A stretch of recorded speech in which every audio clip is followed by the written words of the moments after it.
We're here, it's July 20th, 2016. We're here for another Facilities Committee meeting. We're going to go over the high-level concept drawings again tonight. We continue to refine those in preparation for a public input session next week on the 28th at 6:30 here in the Town Hall Auditorium. The idea with these drawings is that they're high level. We're not down into the weeds yet. We're not down into figuring out the precise costs of these things. That will come. We'd invite the public to come next week. The architect will be there.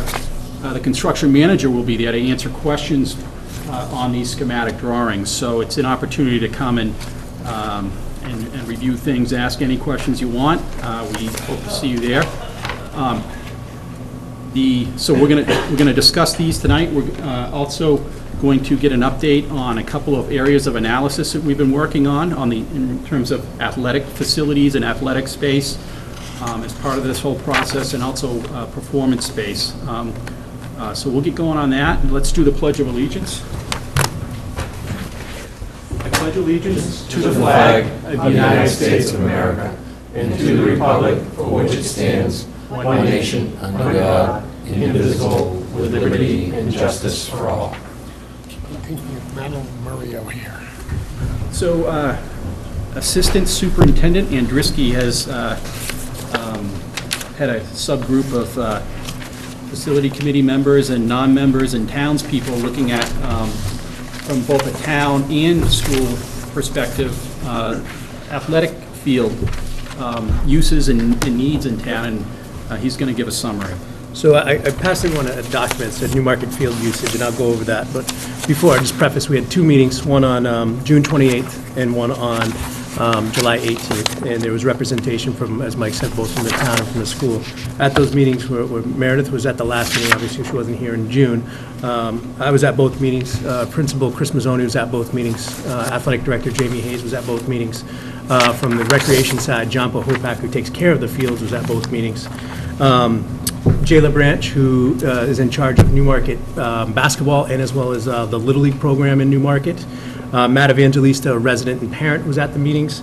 Kyle Bowden, who is in charge of Newmarket softball, was at our last meeting, and then also at our last meeting, unable to attend, but provided us with a wealth of information for Newmarket youth soccer, was Gary Swanson and Rich Wyke through email communication. So our purpose was to look at field usage in Newmarket, and as you can see through the printout that I gave, our fields are being used significantly throughout the course of a year.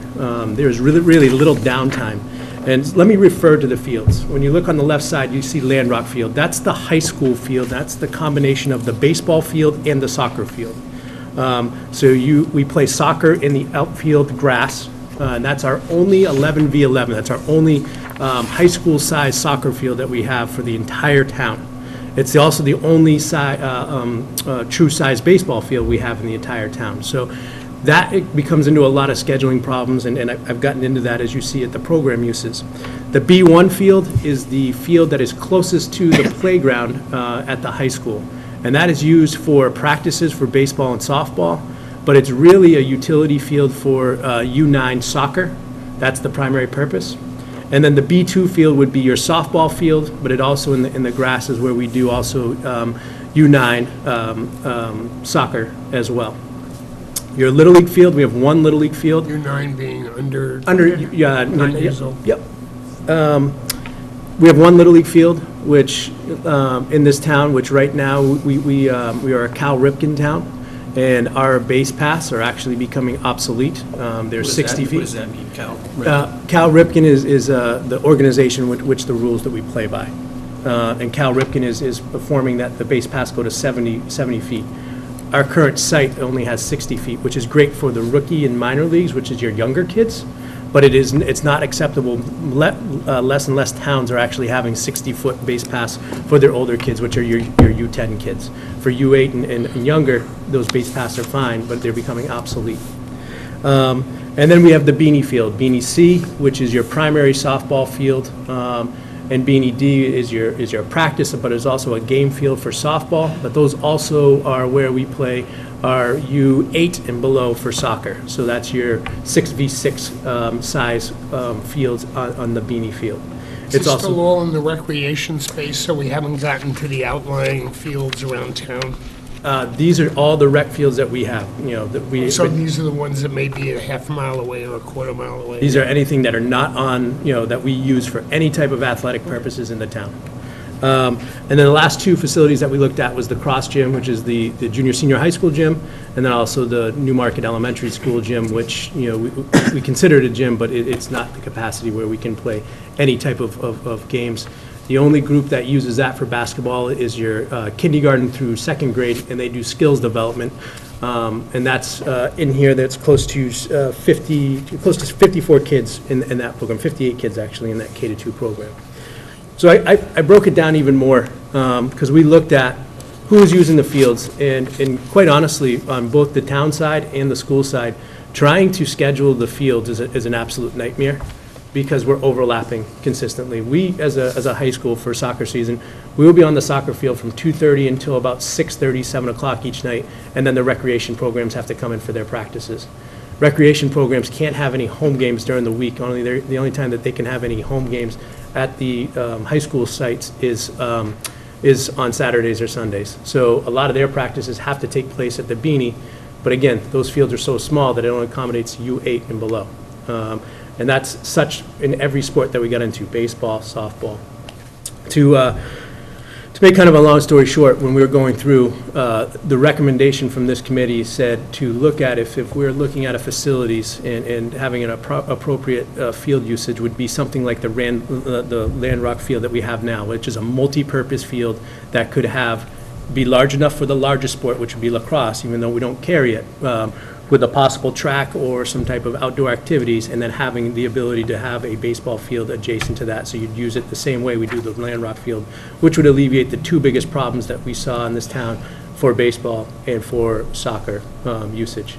We felt that softball and that for the younger programs for soccer, that the field space was sufficient, but the area that we would recommend would be for a multi-purpose field to any facility that we put on. But you're suggesting that would be two fields, that you'd have a baseball and then next to a multi-purpose, Yep. which strikes me in the plans that we've looked at before, you can't fit a sizable building and a multi-purpose field across the street. It's going to be one or the other. In the drawings that we've seen, that's what it's been portrayed. Okay. Yep, just to be clear, in the concept drawings for the Ad Reno project, they is also, the Banwell firm put a track and a baseball field over on the Carpenter property. Not, necessarily because that's the route we're going, but just to show scale of what could be done over there. Obviously, it's a long way off to make that decision in stone. But just so the public knows when they look at those drawings, and in the other version, the concept drawings on the building a new school on the Carpenter property, it has just the one, as Russ mentioned, looks like a track, with an interior field. Now, Chris, the multi-purpose field, is that bigger than the field that's represented on the Banwell drawing that shows the track No. around it? Or That one, it has been labeled as lacrosse, and that would be your biggest field. I Lacrosse gotcha. has your biggest, and that is labeled lacrosse, but that would be a multi-purpose field, because you could do lacrosse, football, or soccer, which is the three biggest spaces you need. So it's accurately represented based on what we came up with an analysis as well. But again, wouldn't necessarily solve the adjacent baseball field It issue. would not. And I just want to reiterate and thank all of those people, Chris, that you mentioned who helped out with this, and they're arguably the most knowledgeable people in town on these issues, and Jay LaBranch in particular. I think he's running the youth basketball program now and the baseball program. Ian grew up here playing all the sports and has a good idea of scheduling and usage and all that. So, thanks to that group. It's really helpful, and it was important to look at this from both, not just from a school perspective, but from a town perspective, when you have limited resources and limited areas to build. So that was the goal with all this, is to look at it. I think you got some data from from Jim Hilton at the rec center as well to look at. Yeah, it's something that, you know, probably this committee won't look at, but, you know, Yeah. Meredith is taking care of that information and on other stuff. But if we were to have a location, which it sounds like your best case for facilities would be the two fields adjacent to each other, one the size of a lacrosse field that can be used as a multi-purpose, and then a baseball, which would get into the, I'm going to say Pop Warner, but I know it wasn't Pop Warner, the 70 feet in the Cal yeah, Ripken. but if you did that, and we know we can't have that on either of the school building sites, so that would have to be on the Carpenter property unless something magically came about. Would you have to put locker rooms? And what kind of support facilities would be needed for those fields? Because if you didn't have a building there, would you end up having to say, my locker rooms, or I have to put up some additional infrastructure around the place so that you wouldn't have to cross the street in uniforms? I would say no. I would say you'd put up a maintenance facility, a maintenance building like at the Landrock field, because the locker rooms, particularly for high school and junior high, would be in whatever building is constructed. You know, building the field doesn't make the number of participants go up, so, and then when on the town leagues, they never have locker facilities, they just dress at home and go home, so. And that's fine, because I Yeah. think we talked about that you can put the SAU if you wanted to move it, the maintenance facility, the equipment storage, and maybe a larger maintenance facility if you were to put the fields in. It's just you can't have everything on that space. Yeah, Chris, I know you took, you had a memo summarizing everything. We'll get that up on the website, so if people want to look at it. Sure. But thank you, that was a lot of work. Thank you. But that solves it if you had the space to put the two adjacent. That will fields. alleviate a lot of the scheduling conflicts, you know, with the Landrock field. That's the biggest scheduling conflict that we came to because of soccer, for 11v11 soccer. It's the only biggest field that we have. And right now, you've got you'll have six high school, or 6 teams from the junior, senior high school trying to practice and play on that field, as well as 3 rec teams. How are they scheduling these things, by the way? Is the left hand talking to the right? I mean, how- Yeah, so Jamie Hayes will coordinate with all of the rec programs on how they do it. They Is there will a work with Jim. priority, though? 'Cause I know The there high are a lot of school gets leagues. priority over everything. And then. On the school Rec has- use. On the school use, and then the rec programs get it over the adult use. Okay, so 'Cause it's there's the school, adults. rec, and then Correct. other people who want to use the field. Yeah, because on the softball field, you've got men's softball, women's softball, and a church league softball that all use it after school hours, or on the weekends when we're not using it. And those don't show on here? It does. It does, Yep. okay. How is it being scheduled? Is it calls and pieces of paper and all that stuff? A lot of it's online now. Yeah, but there it is a- software. Yeah. I mean, you can do it through a Google Calendar. Well, I It used only to be you men- have to call Jim. I only Jim mention this Hill. because when we did our school tours, there was this program called School Dude, where they basically did everything. I mean, Correct. they scheduled maintenance on the boilers, they scheduled a lot of, they scheduled, rooms, libraries for out of Yeah, school. we use use. Schedule Star through the Yeah. junior, senior high school, which schedules all of our games throughout the year, Yeah. and you could incorporate that with the town in some Yeah. capacity. Just a thought as Well, well. that's why Jim Hilton had to retire at 27, because he was keeping all in. Okay, so you have a priority, and don't expect you to know, but I'll ask the question. Jim changed in the last 2 or 3 years as a result of work with the budget committee and stuff, and trying to make all the programs in the rec department self-funding. That doesn't mean that it covers all the salaries of the people in the rec department, but each of the programs was supposed to be collectively self-funding, which has helped the town to a certain degree. I don't know if there's a charge for usage outside the rec department or the high school. So when all the women's teams and men's teams and church teams and stuff is there. There is a fee for the men's and women's softball league that use that. I'm not sure about the church league, but I do know about those. Anybody that uses the junior, senior high school gym that's not associated with the town of Newmarket, i.e. the rec program, there is a charge associated with that. They have to actually do a building use form. So there's something around we can look Yes. at if we need to. Yeah, and they require insurance coverage on their part, or they have to obtain a rider. I mean, all of that is built into. Damage deposit, facility cleaning use. deposit, yeah.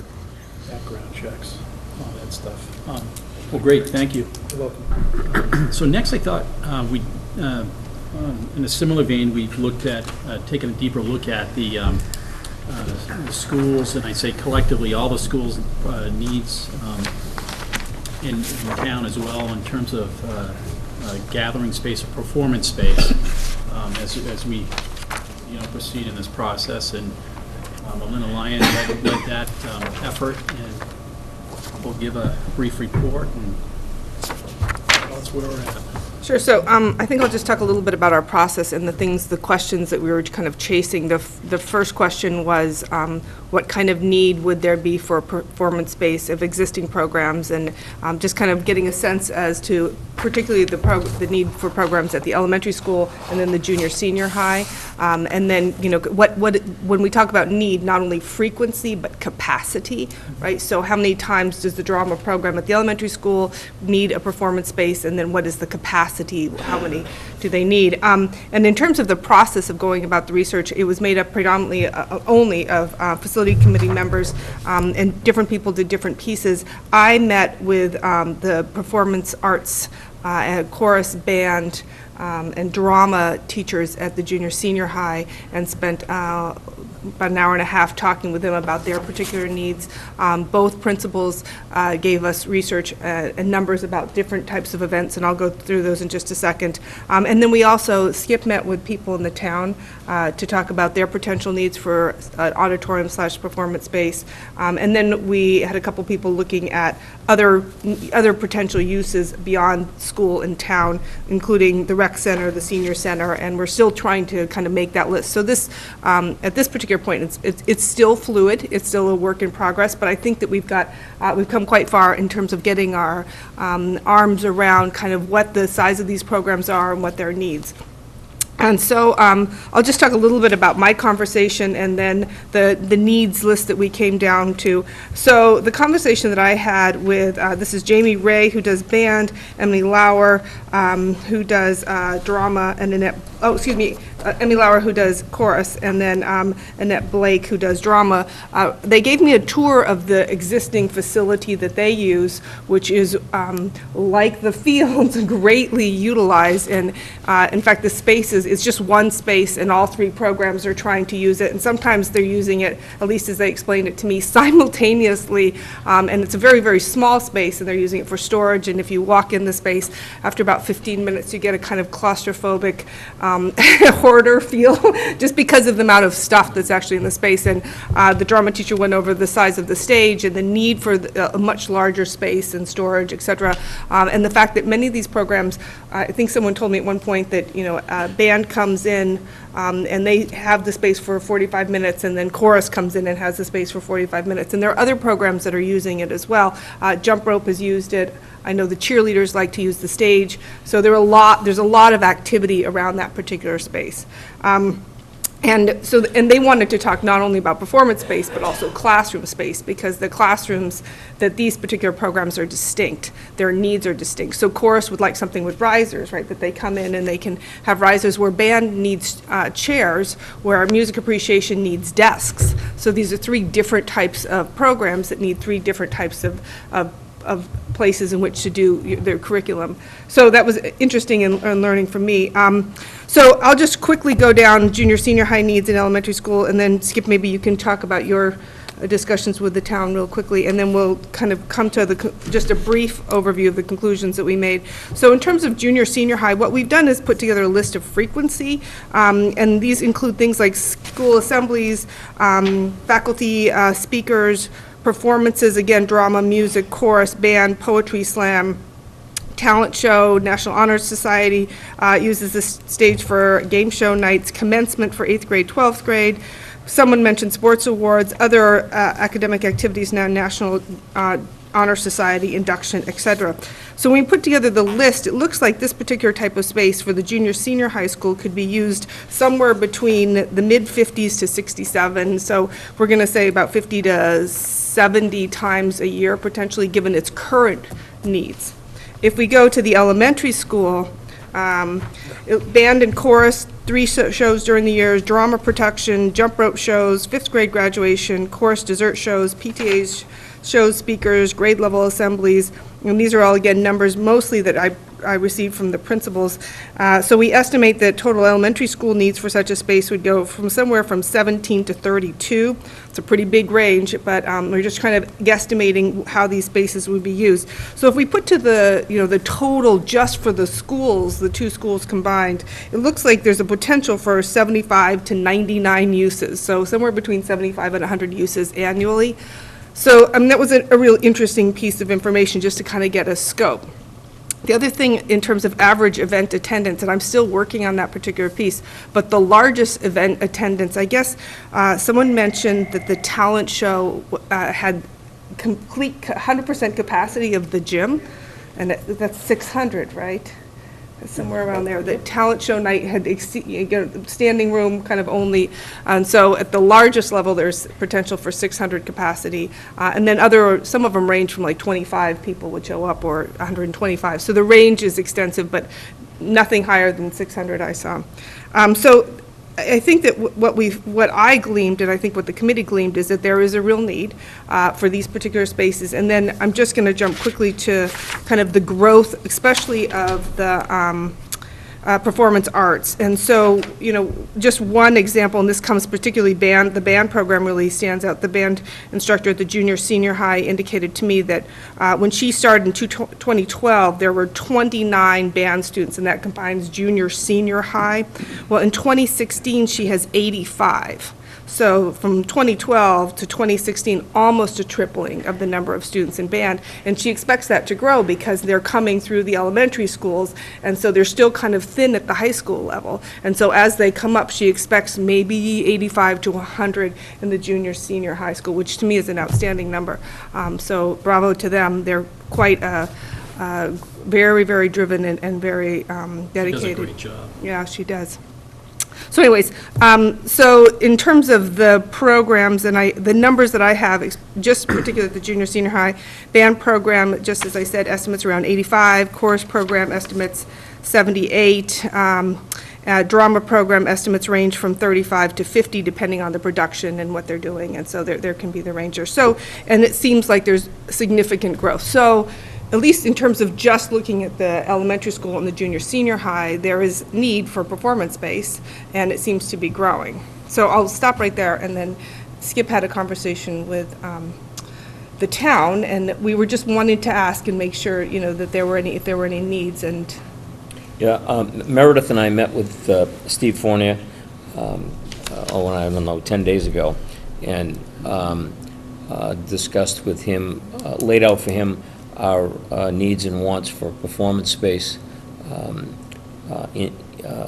and also talked about the possibility of a new SAU office.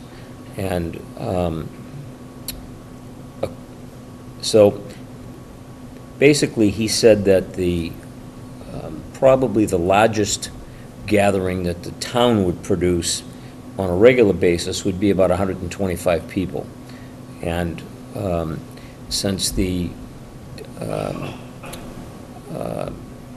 council type of government has pretty much taken over, and town meeting is pretty much a thing of the past, the town doesn't draw big crowds. He mentioned that this space that we're meeting in right here seats about, I believe it's 175 people, but on average, the largest group they put in here is about 125. So we also spoke about some interaction with seniors at the school and possibly a senior center at the school, and this would be the junior senior high school. And he said presently we have 2 senior centers in town, one on Beach Street here, and then one behind the police station, which is the Sunnyside Center. And he said he didn't feel there would be any need for any additional space and at the junior senior high school, and we didn't really talk much about any senior interaction with the students Meredith brought that up and was thinking about a good program of interaction with the students and the seniors at the school, and possibly some space would be necessary for that.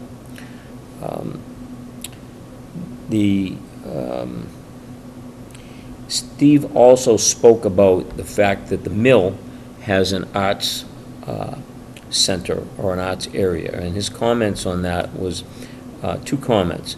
One that, actually three. One, that the space is oddly shaped. Another is that the space is seldom used. And the third was that there is no parking.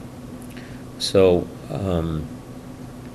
Yeah, it struck me, I was there for something, and the space seemed to be maybe 2.5 times the size of this. It was a pretty big space, even though it was odd. I certainly agree on the parking. I was there once, and the acoustics were not great for the performance. It was, yes. I'm not sure why it's there to begin with. Was it a requirement? It was part of the Mills project, it was part of the requirements to have of the public town to have space. something, public space? Well, if I'm right though, I think I was on the council when that thing went through, was that it's public space, but it's owned by an entity in the Mills, you know, one of Eric Chinberg's entities or thing. And to use it, you have to rent it. It's not for, the idea was always thought that it was gonna be, you know, public space that the town could use anytime they wanted, and my understanding is that that's not the case. It's basically public access space, but you have to rent it. So I think that certainly defeats the purpose of it. Sounds like something we should nail down regardless. Yeah. If it's. Yeah, yeah. in terms of the comments about maybe a potential new SAU office, Steve felt that the town had a considerable need for additional file storage, and that file storage and conference room space, neither of which he had available in the town's existing offices. So he felt that should the SAU office move, that his office and other town offices would move to the third floor, and there would be, that would leave a good additional space for more file storage and more conference rooms. We did not talk about this space in that conversation, but those were the comments in regards to the SAU space. And I, not knowing the answer to this, I asked the question, is there any rent for the SAU office? And of course, it's a wholly owned condominium. The school owns it as a condominium space, and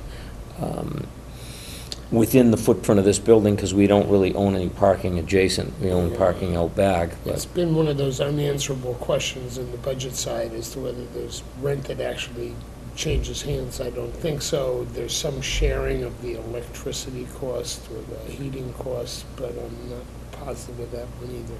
It's been just like Newmarket, loose and complex at the same time. So all in all, we spent about 45 minutes with Steve, and that's the gist of the conversation. Skip, if there were the performance space at the school, would they more readily use it because the parking is better there than using this space and then repurpose this space at all? Was that ever part of the discussion, or is? Would the town use it? Right. That's the question. I mean, would they? I would think that they would, and because no matter what, if you bring 125 people into the space and you're trying to park cars, you're going to fill this, whatever space is available out here, and it's not really convenient space in terms of down below, and you've got to get on a full flight of stairs to get to the lower parking lot. So I would think that they would want to use it. At the same time, television studio is already here, so if it's That's true. broadcasting a That's right. typical Yeah, town meeting, right. that equipment is already in place within Right. this building. And that's They invisible to. They broadcast, or at least record, I think, is a better, more accurate performance as I think Chris does it up at the school. So I think that's something that could be overcome, given the cost of building space, one of the things I think that, that I sort of see in all of this, and we've discussed it before, is that the town doesn't need 3 separate performance spaces. So you've got something at the elementary school, if you call it a performance space now, the stage is about that high. It's not the best place to watch, performances in for a number of reasons. It's all at one level, and then you have a stage and some limited seating up at the high school, and then you have this. Doesn't make a lot of sense to me to have 3 separate spaces. I made, Ingrid's point that she just made before, is that, if there was a reasonably sized gathering space, say at the junior, senior high school, that solves your parking needs, and then some, between the Carpenter property and the existing site. It may solve ultimately space needs here for the town, because this space, I would think, could be repurposed for conference rooms or whatever, storage, whatever they might use it for. The elementary school could conduct their performances at the junior, senior high school, so you could repurpose that space for band use or whatever. And then you have 1 space, not 3. It seems to make a lot of sense. Yeah, I mean, the only challenge I see with that is that typically for a performance space within the school setting, when you're in production for drama or band, you're using that as rehearsal space for a prolonged period. And so it would preclude sort of your typical town meetings that you're describing taking place there at the same time, competing for space in the same way that we do for fields. But that, the flex room that's there is a sizable room and would probably handle most gatherings, most town, I would government gatherings. agree. There are certainly other spaces within the junior, senior high school that could work very well, and/or within the elementary school. Yeah, I was going to say, our meeting did produce a discussion about a cafetorium. yeah, I'm just about to get there. Because, but I want to come back to you, because you've seen a cafetorium recently. So one other thing that we looked at, and I'm sorry I didn't talk about the space at the elementary school, because again, multiple use, it's not actually a stage, it's as I understand, it's the music room with an accordion door that goes into the cafeteria that sits 5 inches above. Correct. And having been in there myself several times during productions, one, it's very difficult to see, and then it's also, the acoustics are really, really tough. And seating's bad too. I mean, it's, because it's hard, usually when I've seen it full, it goes into the gym, the caf and the gym, and so. So another thing that we looked at, and Chris Andruski had sent me quite a bit of information on comparative schools around in different comparative schools that were comparative sizes in different communities. And so we looked at 23 of those. Out of the 23, 12 actually had an auditorium or designated performance space. And then I was looking at their use, their frequency of use, which again is a really key question there. And that ranged from not very much because it's undersized and we can't use it, to every single day, 7 days a week. Another point that I think is interesting that we should just bring out was this discussion about for-profit and whether or not these spaces were revenue generators. And it looks like the majority of those schools that have these types of spaces really had a priority of making them as accessible as possible to the community. And so the notion that they were revenue generators just really wasn't there for most of them. I think there were only 2 that really, and the way they worked it is usually a sliding scale, usually designating for nonprofit groups having, a minimal fee of like $100 rental fee versus for-profit groups having different types of things, depending on whether or not you needed extra staff, custodial staff, et cetera. So, I think that was really interesting that most of those schools said, this is really for the community, and we don't really, the community itself is invested, and we want to make sure that they have access. So I thought that was important. I would tend to think they're also focused on no long-term events. Okay, so if you're thinking about a performance space and saying, I'd like to put on a show for the next 2 months, everybody go, no, you can't have it. So it'd be a weekend or a couple of days. Yeah. So I thought that was quite interesting.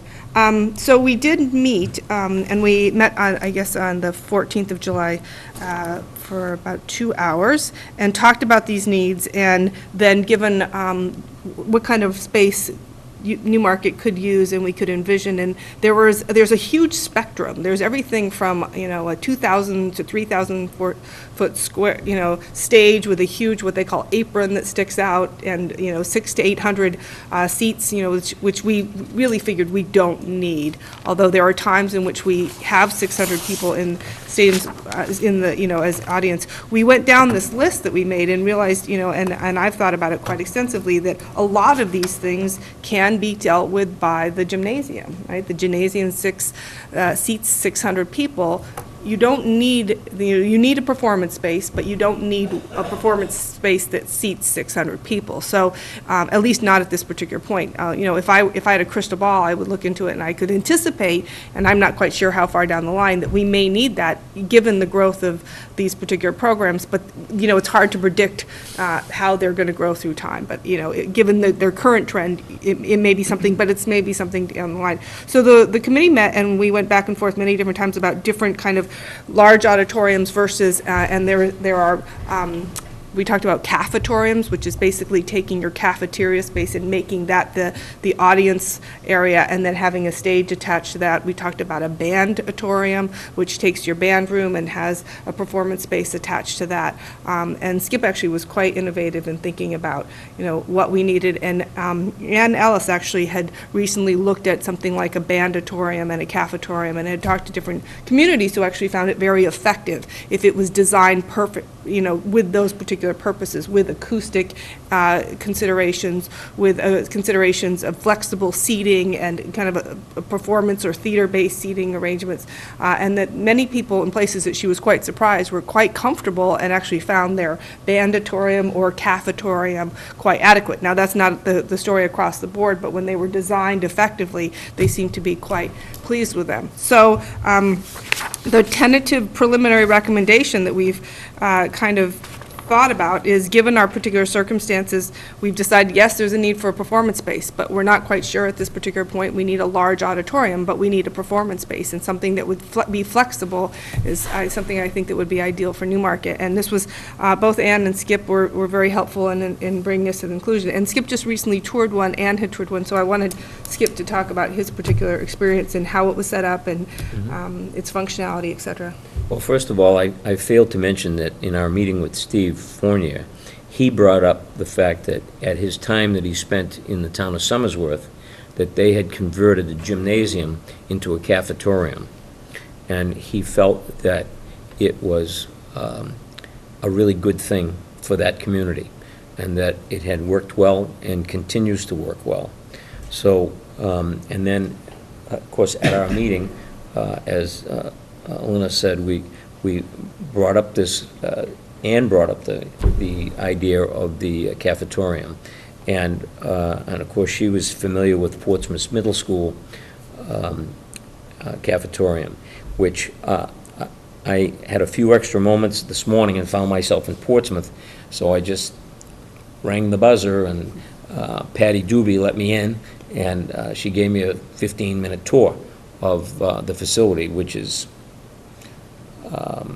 quite eye-opening. It's an amazing space. It seats 560 students, so this is a really good-sized space. It has a raised stage, a regular stage, which my estimate is it's probably 2,200 square feet of stage, maybe 2,400 square feet, and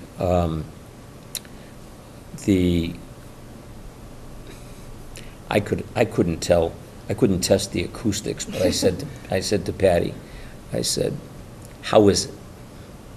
She said, "It's awesome. It's great." She said, "No problem with performances with any of the acoustics." And when you looked around, and it's what the acoustics is what you see in any of the big auditoriums that we've looked at. And of course, the space comes right off a huge courtyard in the center of the school with 24-foot glass walls, and so it's well lit, and it's pretty exciting space actually.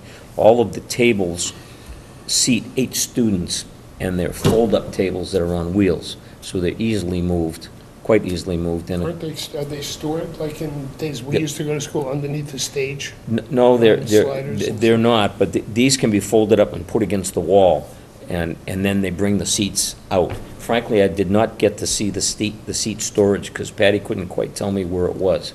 And they have so many storage rooms and adjacent rooms to the stage area, that, and I only had a very limited time. I apologize. I That's should- not a standard, I gather, is what you're saying today, I remember the many years ago, I had my 50th college reunion coming up. Sometimes that's still the case, but the cafeteria tables he's speaking about don't fit easily under the stages today. They So they just typically put are the seating under quickly there and the portable, and the tables seating fold could. up on the side. I don't know that they put them under there. She said that they had a room that they're brought out of. There's a whole storage room for the chairs. And so I said, is it a big to-do when they do this? She says, no, it's very efficiently done. And, obviously, it was all planned out. And, there's an extremely high ceiling in there, and it's really overall an exciting space. All the wall surfaces are all acoustically engineered, and it's just a properly done space. So it's definitely a double-use space. It's certainly seats 560 people. It certainly can be a performance space. The stage is quite large. I think you could hold any number of props and or whatever you needed and keep them behind the curtain for ongoing performances. I had bad thoughts in my mind about cafetoriums before I went and looked at this space, and because the only ones that I've been in the past were thrown together and the acoustics were terrible. So I felt that this was for me possibly the beginnings of some positive thoughts in terms of a cafetorium, and as being a performance space plus an everyday cafeteria. Well, and I think that, that there were two things that the committee kind of came to a conclusion, and one, it wasn't really that we're thinking about a cafetorium, we're thinking about a bandatorium, so it's actually not connected to the cafeteria, but the band room, and it was partly because we were looking at some of the designs that Banwell had given us and the size of the particular band room. Now, I've been in Stratham Middle School, and their band room, I've been in that band room, which actually it serves as the green room toward their auditorium. So, it actually, the band teacher didn't actually say this, but, she alluded to the fact that if there was an auditorium across the street, hauling band equipment, and I hadn't really thought about that, but some of those percussion instruments and stuff would be quite onerous to get back and forth. So this may be something that would be very helpful to have the proximity there. So you still kind of have the band room as a green room. The other thing that we talked about is making sure that it's on an exterior wall, and there's some of the drawings that we've been looking at from Banwell, I think 1C, and then we're forgetting my numbers of the is it 4 of the new construction model, would put it on an exterior wall, the band room, and then a bandatorium yeah. connected to an exterior wall, so that if you had future need, and there was capacity to deal with that need,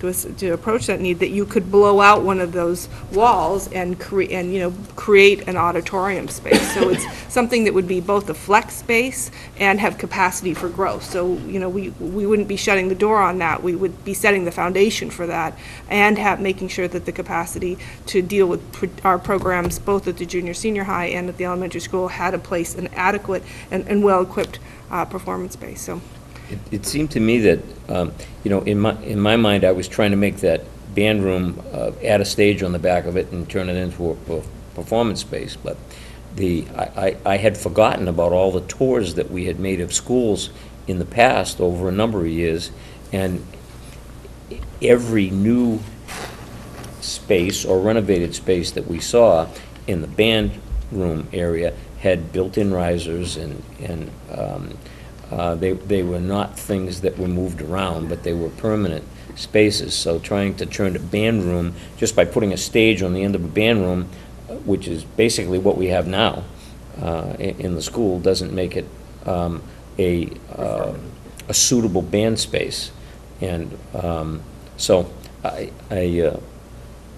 this whole exercise has brought that back to my memory, that a band room is a specific place.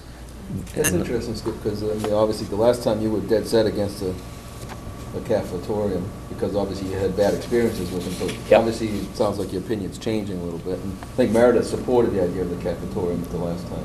Thought Yeah, I it could be mean, done effectively if you build them properly. Yeah, exactly. I think the acoustical piece is typically the largest challenge, as well as visibility and storage of the seating. But when those things are taken into consideration from the beginning, as opposed to a lot of cafetoriums that were built 35 years ago without really strong sound systems or good acoustics or really flexible seating. And it sounds like if we did something like that, we could have the band room back up to the stage, so that if the band uses it, they're right there, they don't have to cut their stuff all over the place, and people could use it as a dressing room or whatever they need to use it for. Well, if you think about multi-purpose space, one of the old drawbacks of having the gym be everything, okay, where it had bleachers and had a stage, was you never really wanted to put the chairs and have the people trafficking over the playing surface. And so I can see the need, though combining the purposes, that says, if this is a cafeteria and it's got linoleum or a thin carpet layer on it or whatever, and it's open space if you want it to be open, you can fill it with desks, you can fill it with chairs. You may even be able to do some basic tiering or something like that if you had to with a stage. And then leave the gym for, do you have a huge meeting where you can protect the gym floor and lay some carpet out, or do you have a large game and things like that? That you need sort of those two, so you're not rooting one with the other and one's built for acoustics. Well, relatedly, you need a cafeteria in all events, right? Right. And so this gets us around potentially a problem of having just one, let's call it an auditorium space that some might question whether it's utilized enough, given the cost that would go into it. Cafeteria's got to be there, and they can be It doesn't designed. rain, though. It No, sounds we too should, much like a crematorium. we should put a, That's just our age. we should, it's also, it seems like really a multi-purpose space, potential for community use, group use, just, you'll have a kitchen there. You'll have multiple uses, but it's kind of an elegant solution to everything, and it can be done right. I mean, maybe we ought to get a picture of the Portsmouth thing up on, I've seen it. Going here. And get I it don't up know on how the to put it website. up. So email it to me, so if you send it to me as an did. attachment. Oh, you did? Because, I mean, No, I sent it to Elena and I sent it to Mike. I got it. I Yeah. think it's a good selling proposition too, because if you start with the fact that you need a cafeteria, okay, and I don't think many people would argue that, and then you can use that as a multi-purpose space to be able to say it's a flexible space, it's open, we can use it It's efficient. for the stage, then And I- it's not like we're just throwing an auditorium Right. as a separate room here and putting another 20,000 square feet. And I would say right now, we're limited in our ability to use that space because it's used for tutorial spaces throughout much of the day. There are classes meeting in there. You've got lunches for 4.5 hours almost over the course of the day. So as we solve some of those other program space needs, the flexibility then of the cafeteria is reintroduced, which does open it up to those other possibilities. I think that it's an extremely conservative approach to resolve the needs that we have. I mean, presently, we have, for our stage and our band room area, which is the footprint of the area for 3 programs, band, chorus, and drama. And we have about 2,300 square feet. Our ed specs that we've worked on forever say that we need about 4,600 square feet.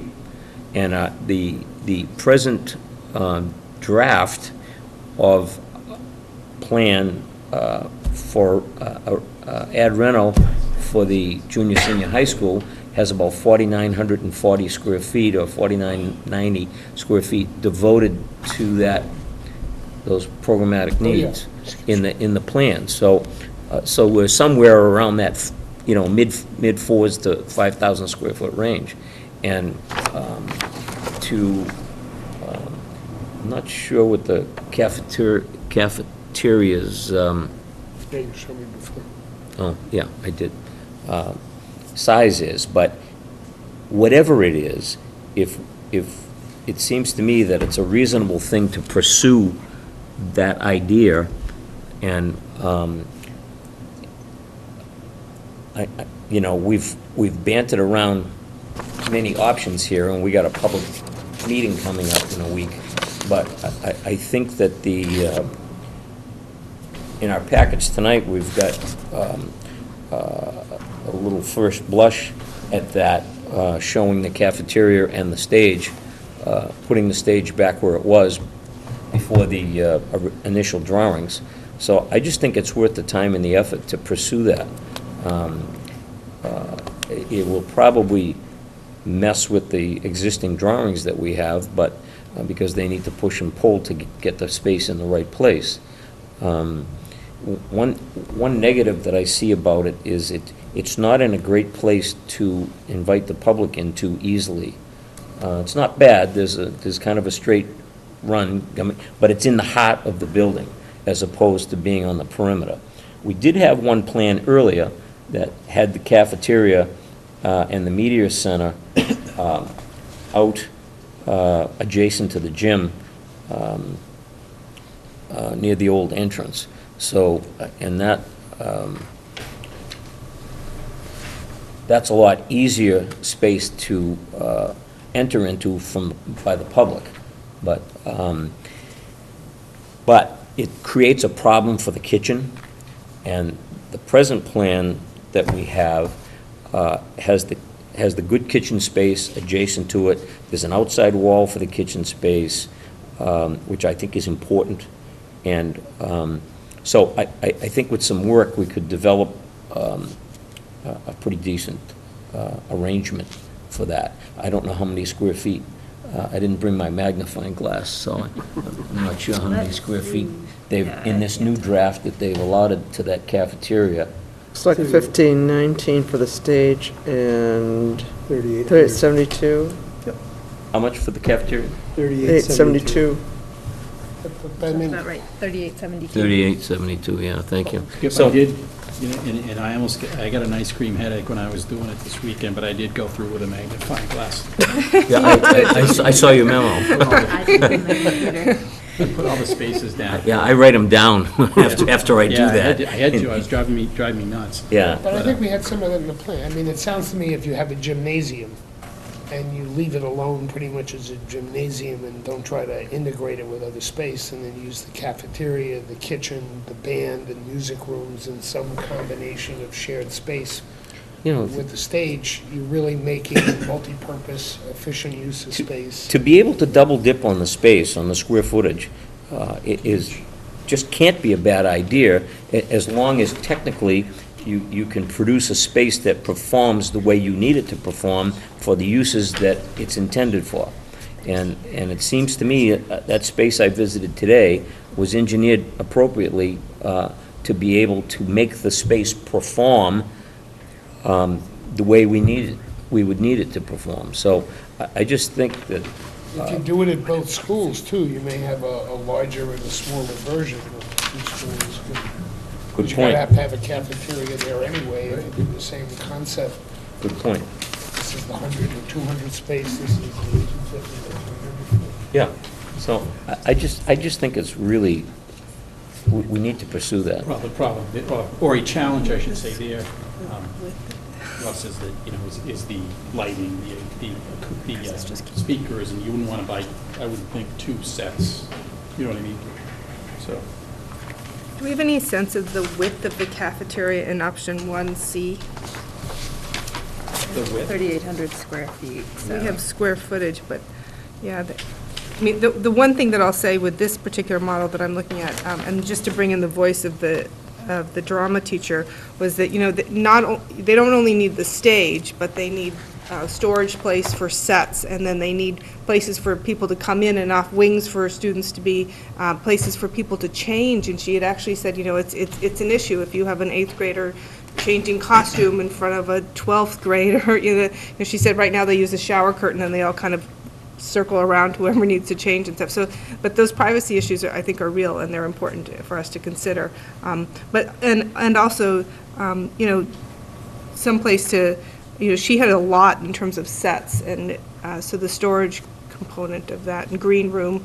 Now, it looks like you might be able to make the boys' locker room into that type of space, but that would have to be a discussion between people in athletics and drama, and I don't know whether that's not consistent. I mean, They use it currently now. they do? Yeah, I mean, it's close enough, that's where they could go and change and do, Well, and the band has to change somewhere into their uniforms, unless it's a non-uniform band, I'm expecting, so. Well, the locker well, it- rooms aren't that far away from that. Isn't the space under the stage presently, isn't that the weight room Right. presently? So there is a stair that goes down there, Right, and it's right off of that ramp, is it not? It's Right. shown on here? and the elevator goes to that. So, in terms of changing space or whatever, it seems to me that maybe that's, I know it's a windowless space, but possibly it could be repurposed into that type of use. Changing space, green room type of thing, I don't I know. would think the boys and girls locker rooms could be used for that, I think like Mike said. And then maybe that space, that's the weight room now, could then be used for storage. Mhm. That's what That's a big spot, it's a pretty big space. 900, yeah. Yeah, I mean, So, another, while we're talking about this, another, I guess, pro potentially versus con of this sort of arrangement is that you recall in option 1C, over in the music and chorus and general music room, That's what we got last night. yeah, this one, that the Banwell firm had drawn out, they had it sort of some extra space drawn out there. The point is it's potential room for expansion of classroom space down the road, which is a criteria I think we established early on, that any design that we would think of would have the ability to, expand based on the district's needs, down the road, because we can't tell what things will be like in 15, 20 years. And that would serve that purpose as well, which can't be underestimated, because you're getting tight on this site. And I'm just talking about the option 1C, which is an ad rental option. But there's a substantial amount of space there under this concept for down the road. In the high school. Yeah. Yep. Sorry, I was just observing that on the 1C drawing, we were talking about that downstairs space. It looks like they're repurposing that into sort of IT office and data space, if That I'm little basement reading that area to the side, accurately, yeah. Yeah, storage and the service space too. They're bigger on the computer. Yeah, they will. I want to Bring that down. I know. It's interesting, too, I think, that in, where the cafeteria is, correct me, Mark, if I'm wrong, but isn't that exactly where the old gym was? Yes. And so it has a vaulted ceiling already, Does. right? Which is, I guess, helpful in a... It's a volume space, Right. for sure, to be able to produce the acoustics you need.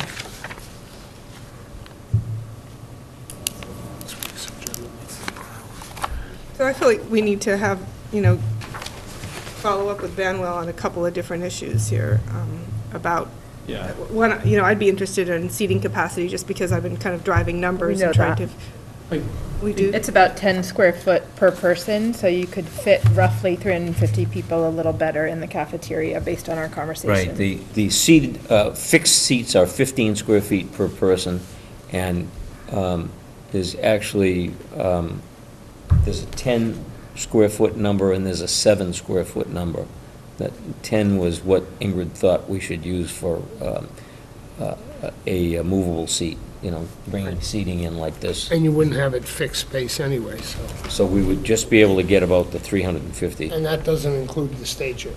That's just the open Does space. not Right. include the stage, and it does not Right. include, obviously, standing room if, Well, the question I would have now is that if this is something that excites us, and if this is something that seems also practical and dual use of space, does that delay us for the 7/28 meeting and being able to say, take that concept directly in line with both the high school and the elementary school? If we're there already, this is great. If it makes somebody say, gee, how do I rearrange the pie to put those 3 or 4 things together, both in the elementary school and in this, and fit it in the space, I'd rather wait and say if we're excited by the idea, let's wait a few days, or if we can cram it in by that time and fit it. I just hate to end up throwing something out to the public and then 2 weeks later just switching it around. I think this redrawing presents some possibilities. The square footage of the stage is more than double the existing square footage of the stage. So that, in and of itself, solves some of the congestion problems that you're describing. It's not ideal perhaps at this point in terms of some of the green room space. I think that's an issue to sort of tease out as we move forward. As Skip indicated, there's some push-pull that needs to happen when you rearrange spaces. A con is that it's certainly further away from the music band classroom spaces in this drawing. But on the pro side, as Mike shared, you're preserving that ability to expand potentially into the future. And you're not precluded from adding an auditorium space down the line if there is a need for that, or donations that flow in for that. Right. GoFundMe. As Principal Mazzoni pointed out at one time too, I mean, there's pros and cons to whatever we're gonna do here, but if you have a cafeteria on the outside, and Chris, you can speak to this too, it's not optimal for security. You want your kids coming into an internal area in the morning, not an external one. So that's a pro of this design in 1C. I agree. That it is, I mean, the way it's configured, you have your bus drop off out front, and it's just a straight walk right into the cafeteria, and essentially the same from the other, from the car drop off. It's just a longer hallway, but you're heading there, so. Well, and you'd have two entrances if you were making that into a performance space, if people were coming in through the front door, there's quite a bit, it's pretty easy access. You know what's kind of, just in a bird's eye view of this 1C is all of the potential public spaces are right close to one another, right? Yeah. So I think that you could effectively close off space, to make it available on weekends or at nights for the public. Mm-hmm. I'd just like to comment on what Russ said earlier, and I do share his concern about the fact that, we got a public meeting coming up, and maybe we're a little premature, or we're not quite there yet in terms of what we have, but at the same time, I think the sooner we involve the public, the better information they'll have, even though they would have to share with us the fact that this is an ever-changing thing. We're working at this on a weekly basis and daily basis, and so they would be involved in the process. And it is a process. So, but for me, the most important thing is that the public gets to understand that I'm speaking just for the junior, senior high school, actually for both schools. We got 85,000 square feet in the junior, senior high school. Our ed specs bring us up to somewhere in the vicinity of 143,000 square feet, and which is almost double the space just to get to our needs than what we're dealing with now. And in the elementary school, I don't know those numbers as well, but if you look at what we're talking about for a proposal, we have a pretty good proposal in our number 3 new drawing that we just got from Banwell, which seems to me to be a good melding of the first 2 proposals that we had, the first 2 draft plans. They'd get a good idea of what additional space is needed just for the programmatic needs of the elementary school. And I think that they're great drawings to look at and to become involved in the process and get some sense of what it is that we're doing, So that's it. And I think things may be moved around here. The 1C drawing, the most recent one that we have, shows, I think, generally where, the cafetorium would go and where things are at. Parts of this are going to get moved around, and I had a chance to really dig down deep and compare our current version of the ed specs to these over the weekend, and tortured everybody with a bullet list, you know, of things, but I did that in large part because I didn't want to go through it again. And I knew others would want that information too, so I compared it up and sent it to Banwell, and that wasn't a good email to get probably on a Monday morning, but to go through this, it's a half a day's worth of work for them probably, but they've, in their packet of material tonight, they've answered all of my questions, and in part, one of the general answers to the questions is, look, this is a high level, this is, what we're working with now is everything that's in your ed specs. And we're working, you know, and I'm talking just about the junior, senior high at this point, but when we're talking about the existing building, there's going to be a lot of fitting and moving around. A bunch of the rooms, as I pointed out, that they have on the drawings are larger than the DOE regs, okay? And so stuff is going to have to be shifted around, shrunk down perhaps in cases, and there will need to, you know, once we get costs on these things, we'll have to make some decisions. But in terms, just getting back full circle to the point about the public meeting, I think we're probably ready to go for next week. We're going to have Banwell here. We're going to have the, to be soon named, not now, because we're still working on things, but contract, but the construction manager will be here as well for that, to answer questions. But I think we're at a level with those provisos that this is going to change, and people shouldn't get hung up on the total square footage at the bottom of the page. As Banwell told us several times, you know, this is going to change. It's challenging. But I think, I think we're set for next week to have the public in. So I would just want to clarify, Mike, because I think one of the conversations we had at our last meeting when Benwell was present was about narrowing the existing options a bit.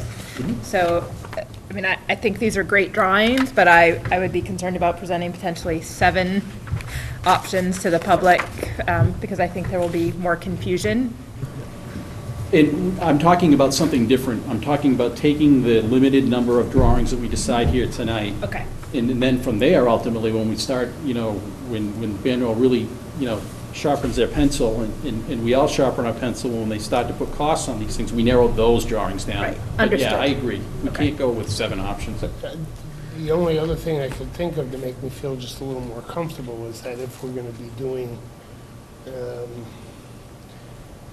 repositioning the space to make some of it multi-use, which I think is, it sounds like it's a good economical idea as well as purposeful. Yeah, it's a very conservative approach. Right, that we don't get a surprise that says by moving the puzzle pieces around, we just added 20,000 square feet to the plan. I'd rather say what you have now may shrink a little bit or be repositioned, but we're not going to go into that one that said, you know, let's put airy space and skylights, and we're adding another 30,000 square feet of room people can walk around because it's easier than a long building. You know, I don't want to get in and be surprised that our wonderful idea just turned to a 10% or 15% increase in the premises space. Well, you know what? We don't have it. We're using all the land we have right now. I think that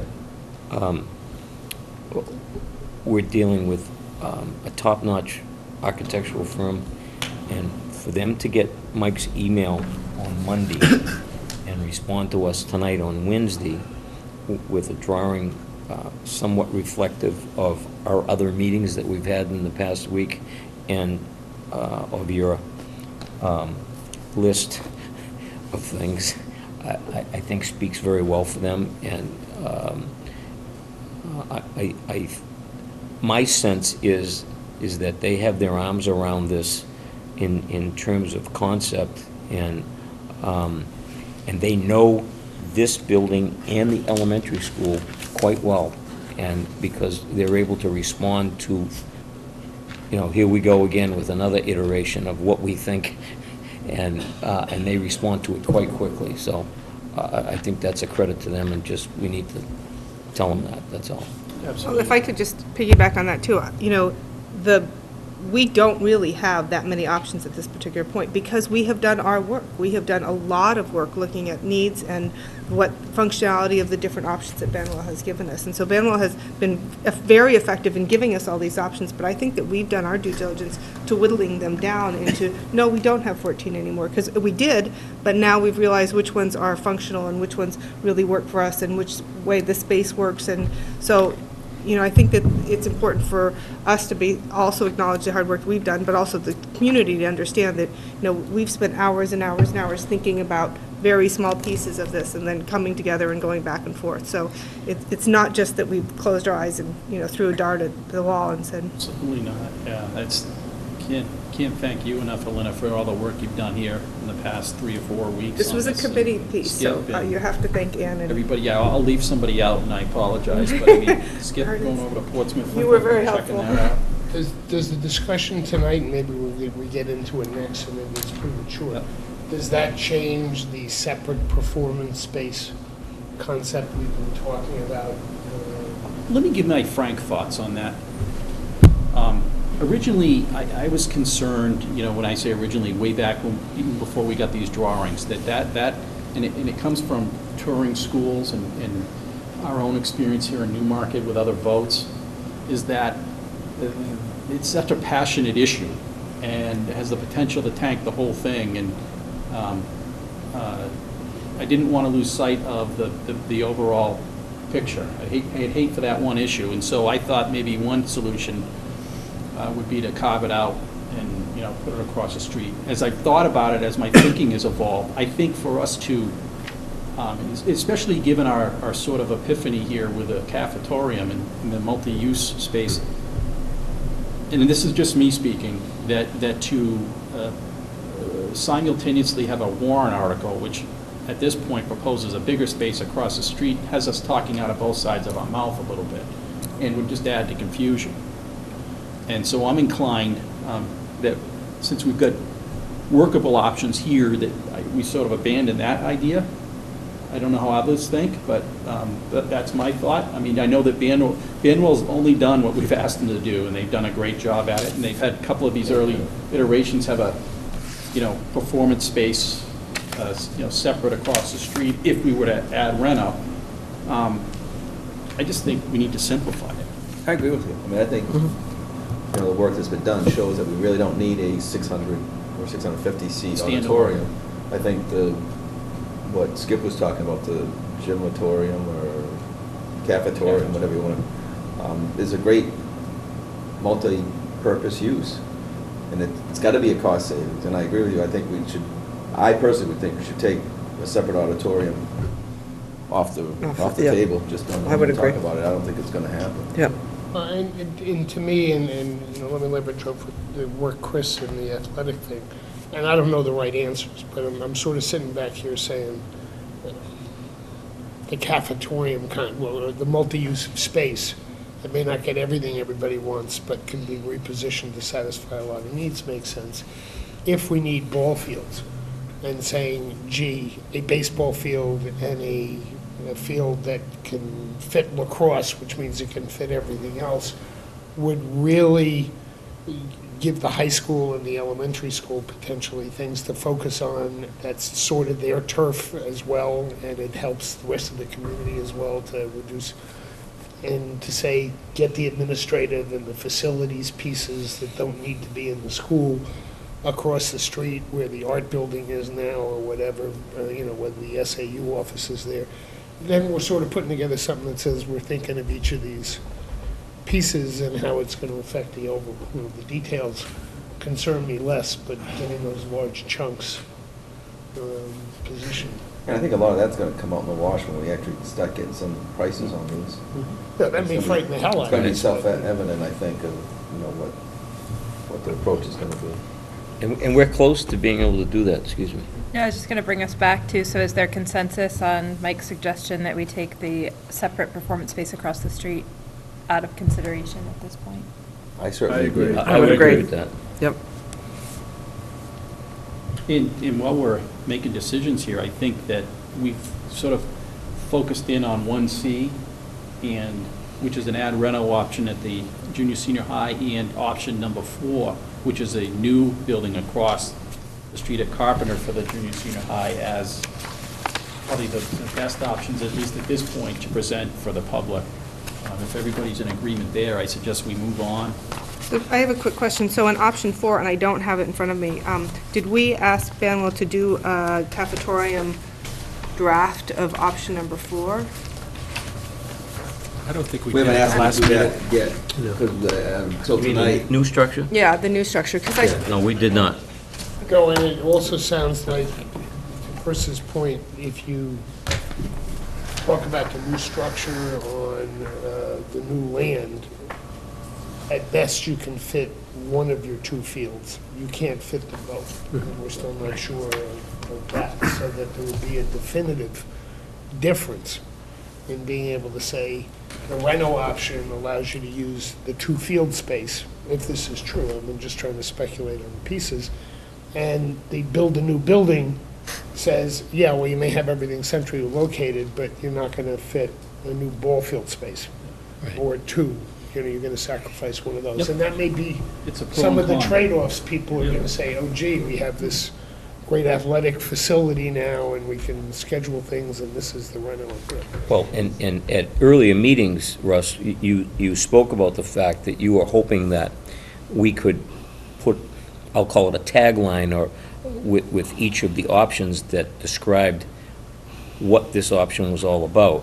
And, you know, if we're using option 1C, this would allow for the building of necessary fields to fulfill the program needs across the street.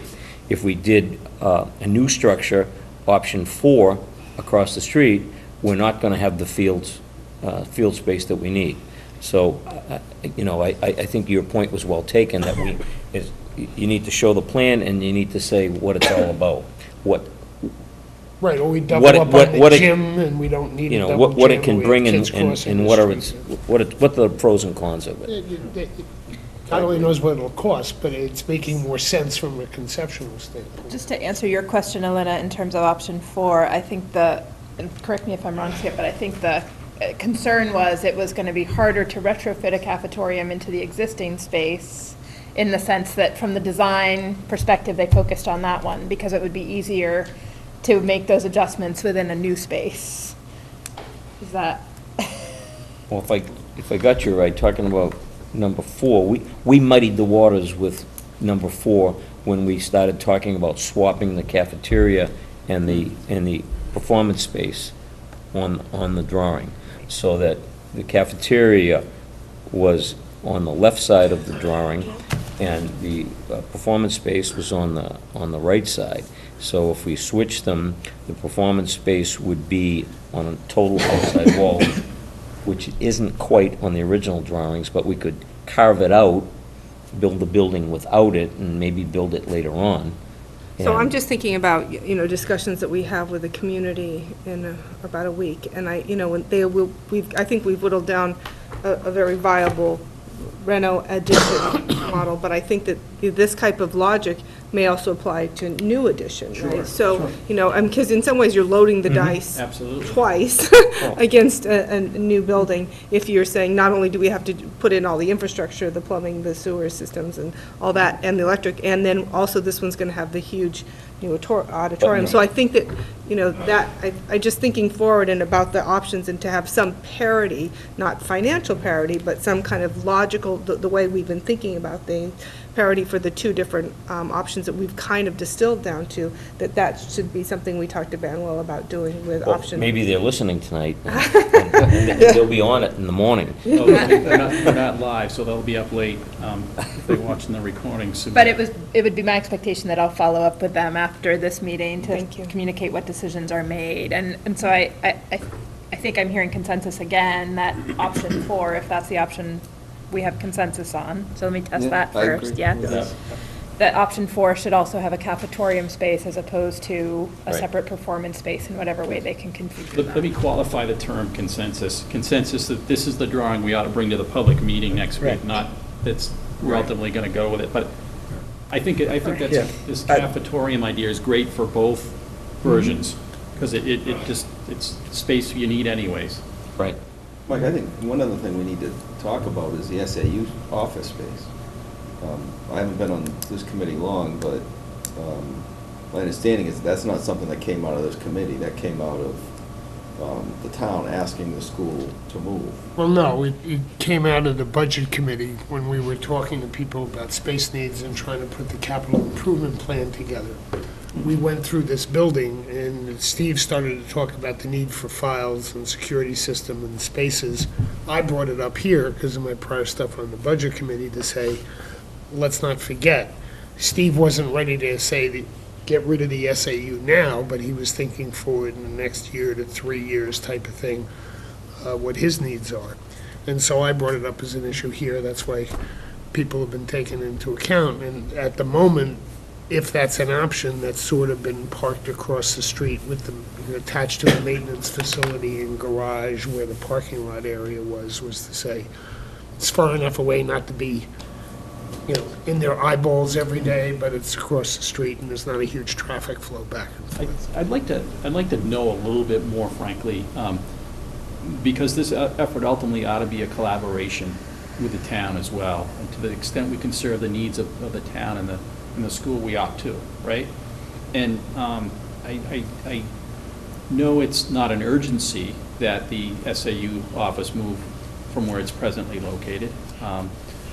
And, I'm thinking here with all this discussion about a public space, just begs the question of why you would need the space we're in right now if the town could use it as well. And there'll be multiple spaces within the school building, whether it's an ad rent or a new, where you can conduct town meetings of any size, and if the concern in this building is a crunch of space, ultimately,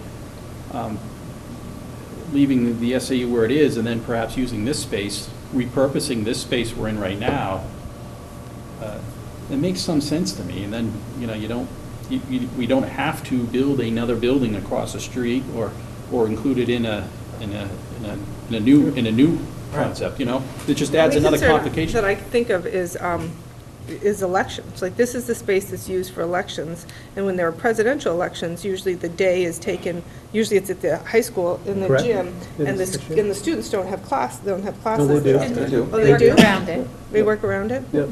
Well, that's because it was a separate And that- entrance and to the like- gym, and it didn't really bother everybody to. That's my whole point, is I don't want, You had the entrance right to the gym. all too People often, voted.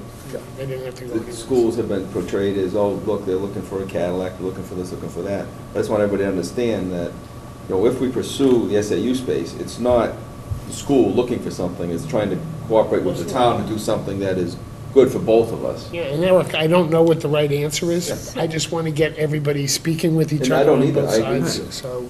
Well, just a suggestion I might make would be that, I know that there's a subcommittee that's working on shared services across the town and school, and that may be something that the board and council could agree that committee looks at in addition. And I know that the board and council are scheduled to meet again jointly at some point in the future, but that may be something to add. And the spaces we're talking about don't have a lot of that 30 to 40% incremental space for movement of thousands of people through a building.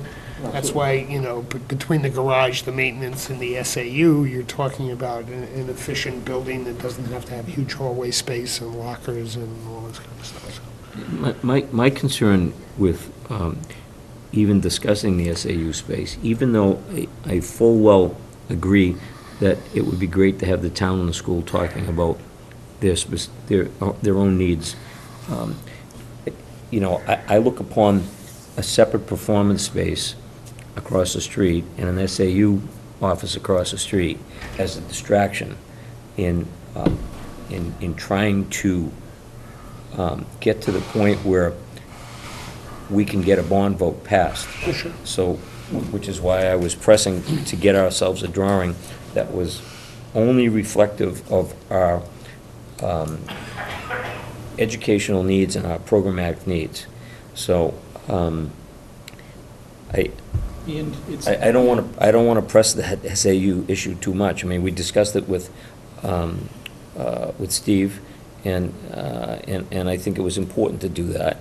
But I just hate to get anything that could turn into a bigger distraction and get our eyes off of the, Yeah, and what I'd Prize. suggest to you, Skip, would be something like we talked about the outside wall on the cafetorium or something for potential expansion. If I think we have to move the maintenance and the equipment shed or whatever across the street to be able to utilize the space better on the high school as the Reno one, then you can say, here's those pieces we're gonna move anyway.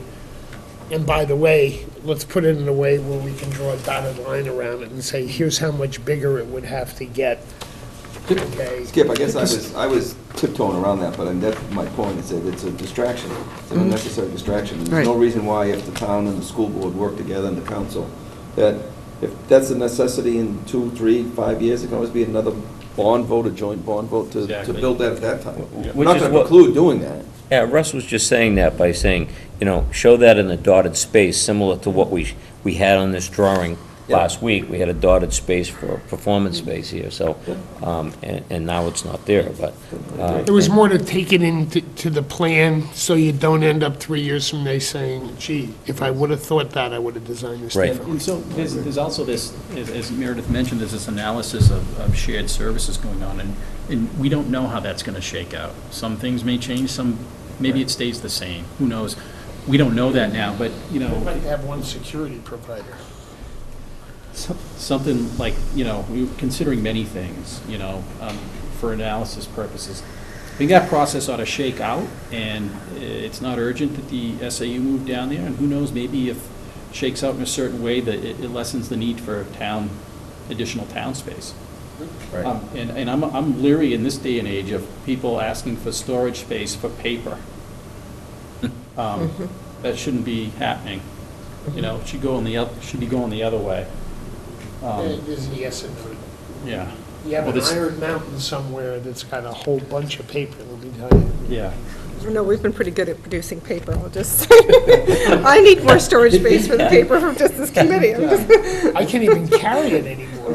Me too. Well, for instance, Skip, there was discussion about how, I don't know, maybe I'm getting off track here about this, the space up the street here on Beach Street, how the town's gonna be taking that over, I guess. Oh, the senior center. Yeah, that's a pretty small Well, facility. Yeah, well, I think what Steve alluded to, he spoke about, was that when that was put together by Walter Cheney a number of years ago, and it was written into the deed that if the space was no longer used by the seniors, and, or they couldn't, they didn't have enough attendance to make it viable to use the space, that it would revert to the ownership of the town. So, and he was anticipating that might be happening because the Sunnyside Center is so successful and is used all the time.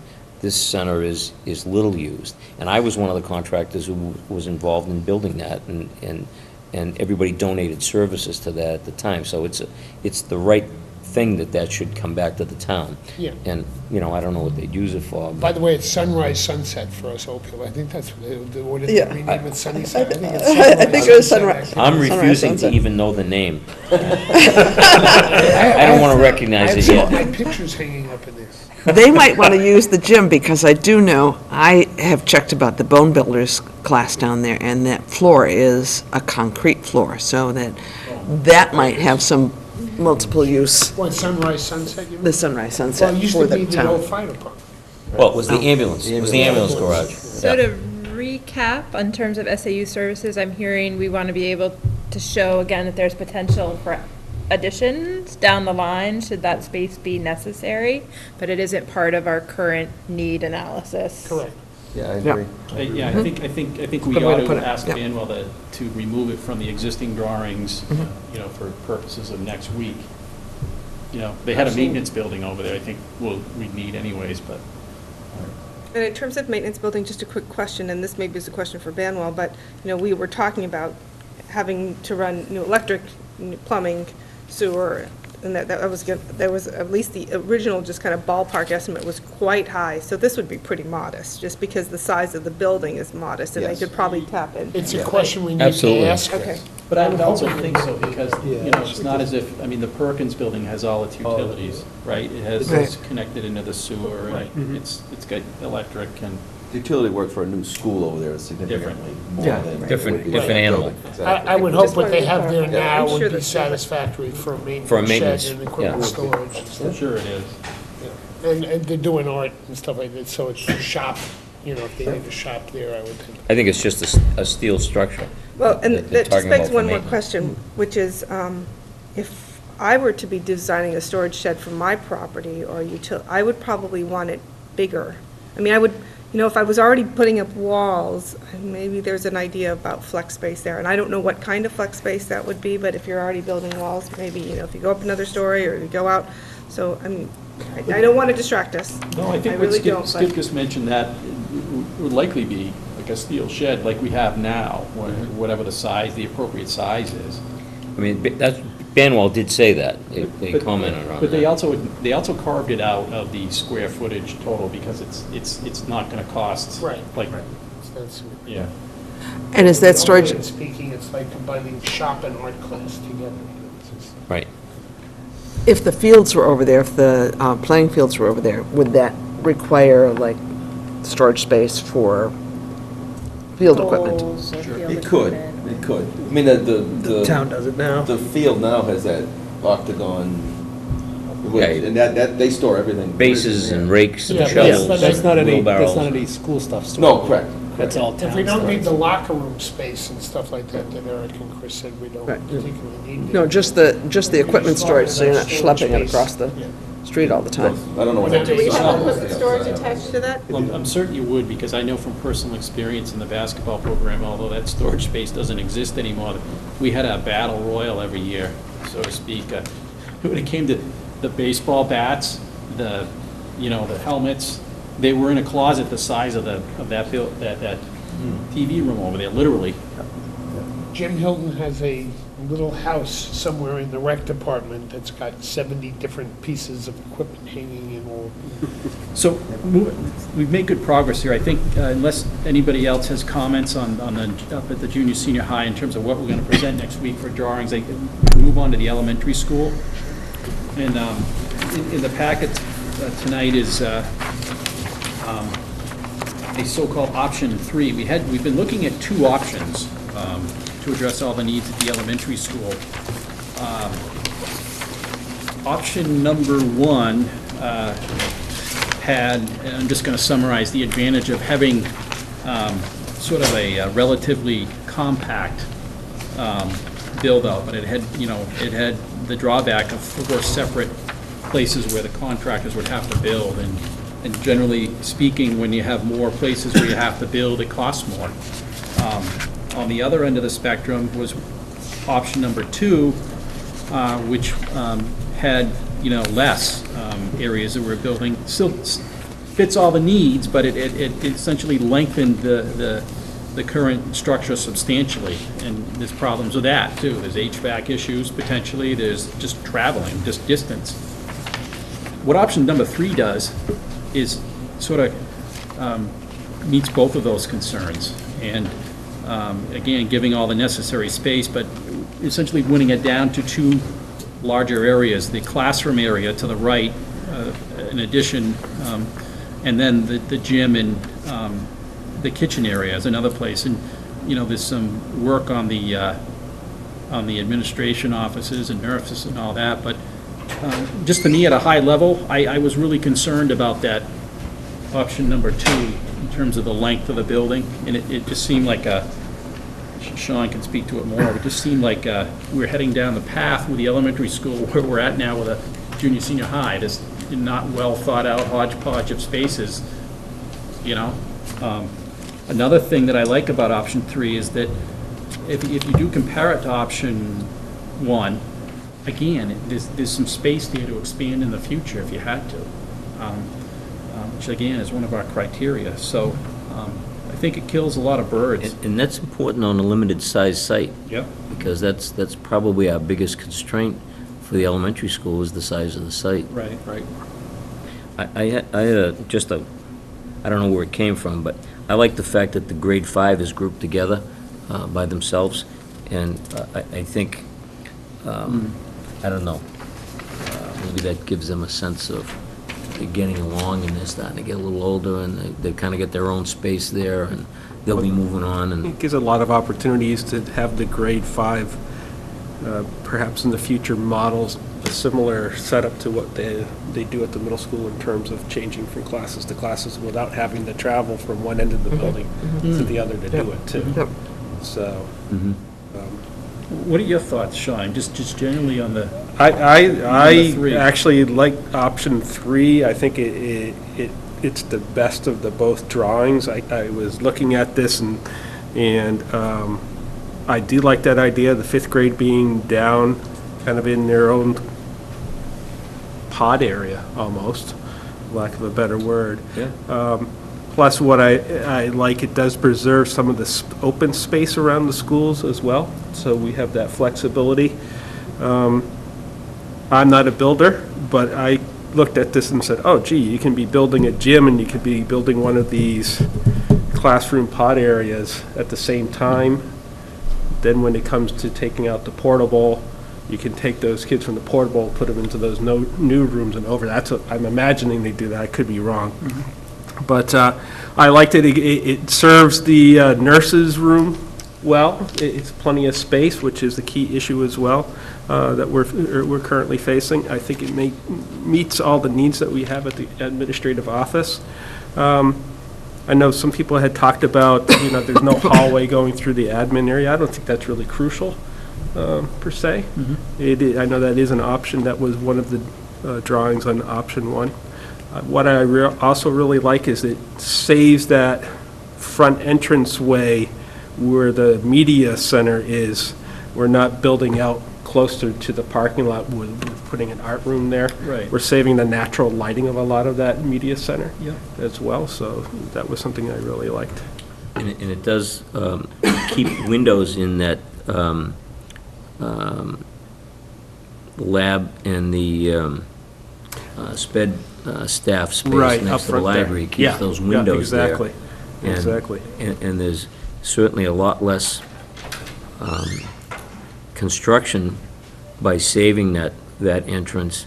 And I don't know, I had the comment in my own mind that since the teacher rooms got moved down to where they're shown now, the workroom and the break room, it kind of isolates them a little bit away from the main office.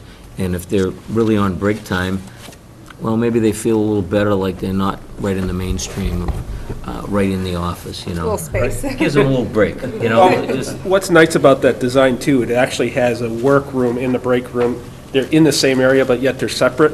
And right now, if you are running off papers in the break room, someone's eating their lunch next Yeah, to the it's all- laminator running in. it's all next- happening in the same Right, space. exactly. So it kind of gives it a little more, a quieter atmosphere for someone to actually have a break as So is well. there, in terms of conference rooms, I remember you talking about really, a real important need for conference rooms. I mean, conference rooms for your staff and conference rooms for Right. teachers and then other, Yep. So there's this little conference room off the administrative wing. Right. And then there's another conference room, sped conference room, and then there's this another little conference test room. Does that meet your needs? It does. Okay. Yep, it does, because that conference room for, that smaller one where you see the conference/test, even if they were having meetings with in the special ed one that you pointed out, that would still give that availability. I mean, right now, we only have one. Any more than one right now is going to be, doubling our ability to have simultaneous meetings. So, I can't read the square footage, I got to get the magnifying glass out, but, That's 2-point font. Whatever. right. Other one's here somewhere. Everybody else like option 3? Yes. I do too. I didn't Definitely. like having the gym all by itself down Yeah. halfway down the hallway. That didn't seem to make much sense. That's the other thing I like here. You have those core facilities clustered almost in the center of the building, but they're all clustered together. So when you do have those community events, it's going to be a lot easier to control where people can go. and that as well. moving of the new gym back towards the back driveway Right. gives you that bigger courtyard, which Lighting. keeps all the windows going on that grade one Yep. building where we're going to lose something there before. Right. And the other space, the art space. Right. And I would imagine that could be a little play area space. Right, yeah, it could be an outdoor classroom One space, of the it could be tweaks we have to converted make over. on this as we go on is if we decide to make the CAF a CAF and auditorium, we need to tweak that for stage space, or am I just not been able to read that? It was my understanding that, at least from our discussions, was that the elementary school said if there was adequate performance space Right. at the junior, senior high, they would not make that request in their facility. Because they're Oh, also okay. gaining Okay. adequate program space for music Right. and Okay. arts, Yeah. as So we're not- well so we're not as doing that at adequate both schools. cafeteria space. Right, I mean, provides between, that. and then if you, Parking. and- yeah, you got the Everything. parking, plus you have the gym facility, worst comes to worst, if something was going at the high school, the same time we were gonna have something, you can still have it in our building if need be, and you still have you have got a the bigger seating space for the now. gym, you have the seating for it, so. And the cafeteria And now, the which will be cafeteria. adequately sized. So, but, I mean, it does beg the question about, so I think about the drama program, which is an after-school type of thing. So if you did drama, I mean, you could have them rehearse here, but should we be thinking about maybe a very simple cafetorium, maybe upgraded from their, just in a pinch, that if you had to use that space, that would be something that would be viable? You'd be looking at elevating the existing music space in some fashion. And then some consideration of Concerned with that with acoustics. kids. Well, The in its elevation. present configuration, I would be concerned about that. I think in terms of like, for the general music program that every child is taking every day, to have a real wall instead of that accordion wall is going to be a greater benefit for the instruction of those classes. I mean, I think you can find if we have that flex space, that's where they could do a lot of the practice for the auditorium. If they're doing the drama program, that would be a possible place where they could do practices for that, which is down by the fifth, Right, no, right, I'm right. sorry. Yeah, Yeah, if it's it's in the end the of the Right at day. the end. Yeah, I think Yeah, that's down a- at the end. The fact that you say we can go use the high school, I think that's, junior, senior high school, I think that's great. Right. Just having to do it twice. But as long as scheduling is it's going to be, gonna- I get, anyways, rehearsals and things like that, there are logistical issues that may come up. Yeah, I mean, Oh, we'd absolutely. have essentially one or maybe two drama programs through the whole year. And most of the times, what they've been doing is towards the end, they may take over some of the music space as they're getting closer to the final week or so. But I think, again, if we had that flex space, that offers that area where they have an area to practice, that it's not, where they might not have to take down their props and that sort of thing.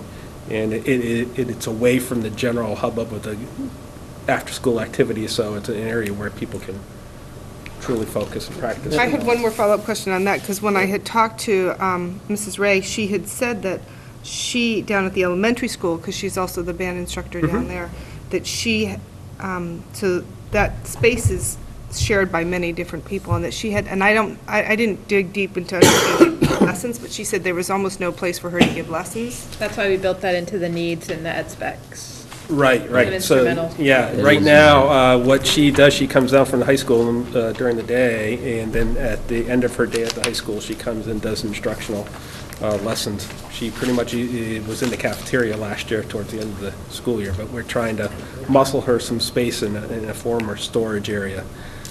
So she has area to store stuff and have those small group lessons. So is there Fortunately, her. space for her here? Yeah.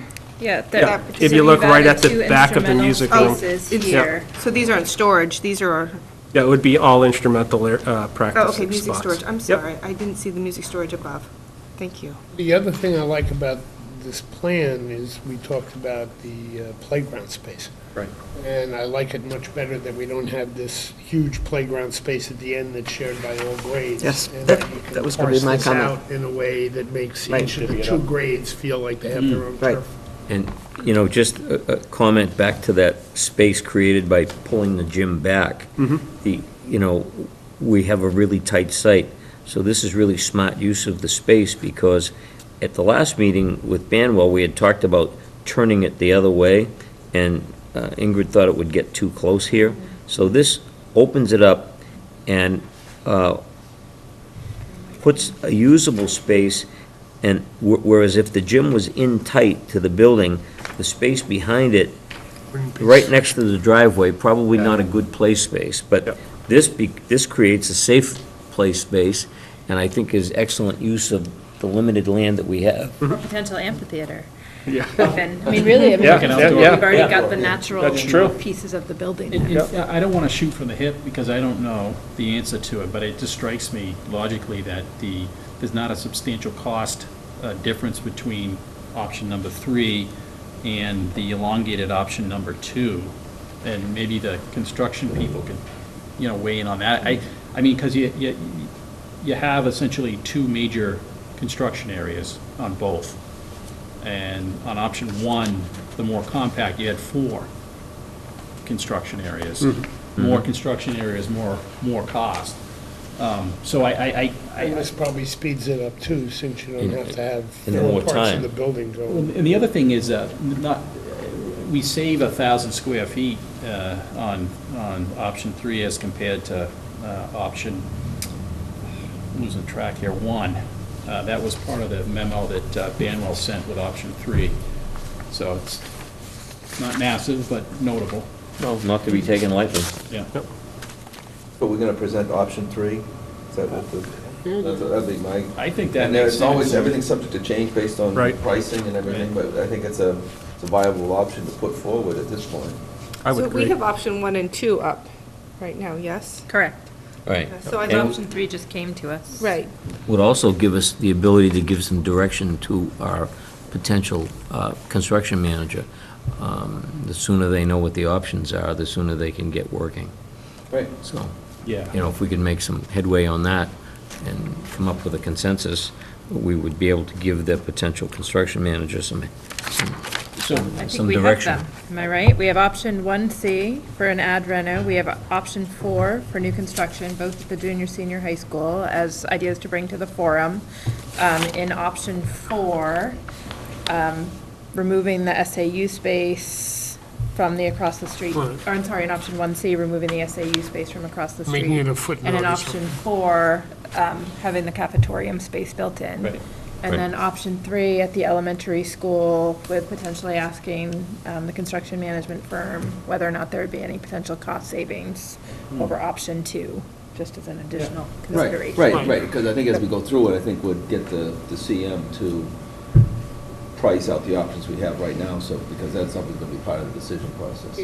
The only other thing I'd like to see in that, we discussed it already, is that it seems in the, forgive me if I, the one that says the ad reno on the high school would end up allowing for the potential satisfaction, and I hope at a lower cost, of putting 2 ball fields rather than constructing a building across the street, versus the one that says construct the building, and then you can only fit so much of a ball field there. I think that's just something useful to show that these are the trade-offs. some I agree. emotional trade-offs. This was a much quicker discussion than I thought this was going to be.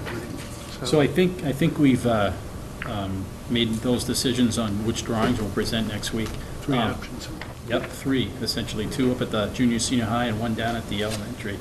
And we'll try to get those up after Banwell makes their changes on them as soon as we can, and we'll certainly have them in visible form here, not these, magnifying glass versions at the meeting. And so, just one quick last thing, we talked about on the agenda about the format for the meeting next week, and as a general matter, it's going to be great to have Banwell here and the CM to answer questions.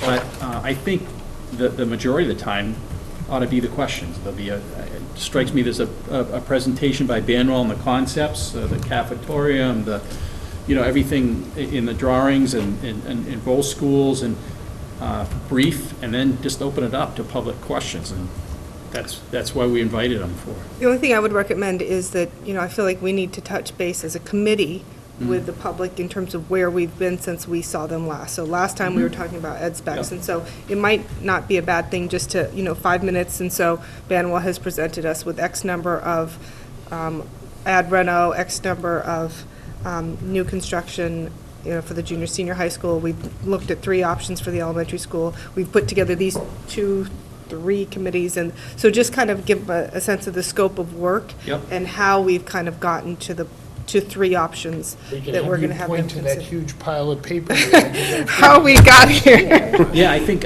versions of kind of along the lines of what we did here tonight, because I think, we're all living it.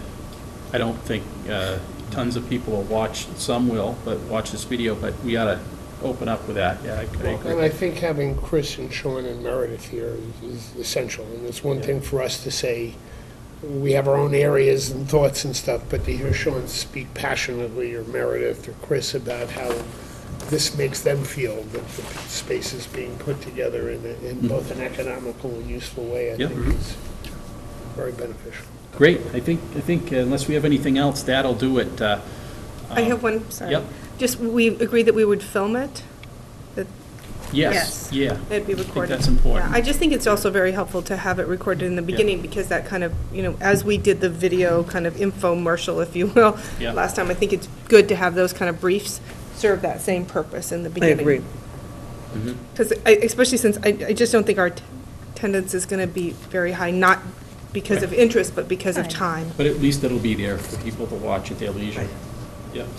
If we talked about breaking down the construction management cost into understandable fees and stuff, which I don't necessarily want to get into now, if we want to break, it'd be nice to get involved. But between Mark and Skip or whoever knows this stuff, they can put just a primer together for the committee that says, here are the 5 or 6 fees, here's an English description of how they work, and make it a one-pager or something, just so we all can feel comfortable we know the moving parts.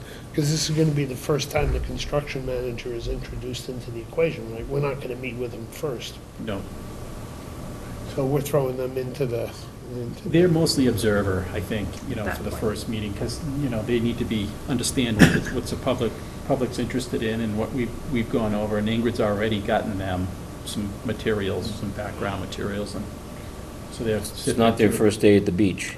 Right. No, and if we give Jump them right in the 3 deep end. options to price out, I'm hoping that can Right, accelerate I it. think that's Right. the critical piece for And them. then either we all throw up together and say back to the drawing board, or maybe we're somewhere in the ballpark.